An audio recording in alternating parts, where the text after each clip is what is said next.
హైదరాబాద్ నియోజకవర్గ ప్రజలందరికీ కూడా నా నమస్కారాలు తెలియజేస్తా ఉన్నాను. ఇవాళ కమలాపూర్లో ఈటెల రాజేందర్ గారు మాట్లాడింది పెద్ద జోక్ గా అనిపిస్తా ఉంది. ఇలా హుజరాబాద్ నియోజకవర్గంలో మొత్తము 107 గ్రామ పంచాయతీలు ఉంటే ఈటెల రాజేందర్ గారు పట్టుమని 20 సర్పంచులు కూడా గెలిపించుకోలేని పరిస్థితిలో ఈటెల రాజేందర్ గారు ఉన్నారు. ఇలా హుజరాబాద్ నియోజకవర్గ ప్రజలందరూ కూడా గమనించాలి.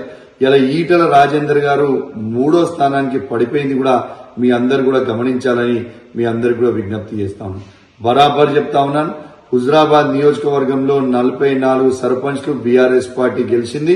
ఇవాళ 80% వార్డు మెంబర్లు బీఆర్ఎస్ పార్టీ గెలిచింది అని చెప్పక తప్పదని చెప్పి ఈ సందర్భంగా తెలియజేస్తూ ఖచ్చితంగా చెప్తా ఉన్నాను. ఈటెల రాజేందర్ గారు రేపు రాబోయే మున్సిపల్ ఎన్నికలలో హుజరాబాద్ మున్సిపాలిటీ కావచ్చు, జమ్మికుంట మున్సిపాలిటీ కావచ్చు, ఖచ్చితంగా బీఆర్ఎస్ పార్టీ జెండా, కేసీఆర్ గారి గులాబీ జెండా ఎగిరేబోతా ఉన్నామని చెప్పి సందర్భంగా తెలియజేస్తా ఉన్నాం.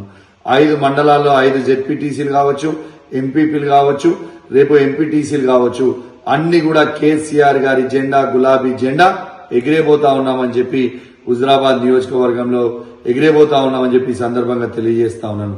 ఖచ్చితంగా చెప్తా ఉన్నాను, మీకు ఏవైతే సర్పంచ్ ఎన్నికలలో ఎట్లయితే మాక్సిమం స్థానాలు బీఆర్ఎస్ పార్టీ, కేసీఆర్ గారి పార్టీ గెలిచిందో అదే బీఆర్ఎస్ దుబ్బాక, హుజూరాబాద్, జన్గాం, సిద్దిపేట, సిరిసిల్ల, సిర్పూర్, కాగజ్ నగర్ లో మెజారిటీ సాధిస్తే అదే విధంగా రేపు రాబోయే ఎన్నికలలో కూడా సేమ్ టు సేమ్ రిజల్ట్ ఉంటుందని చెప్పి ఈ సందర్భంగా తెలియజేస్తూ సెలవు తీసుకుంటా ఉన్నాను. జై తెలంగాణ, జై కేసీఆర్.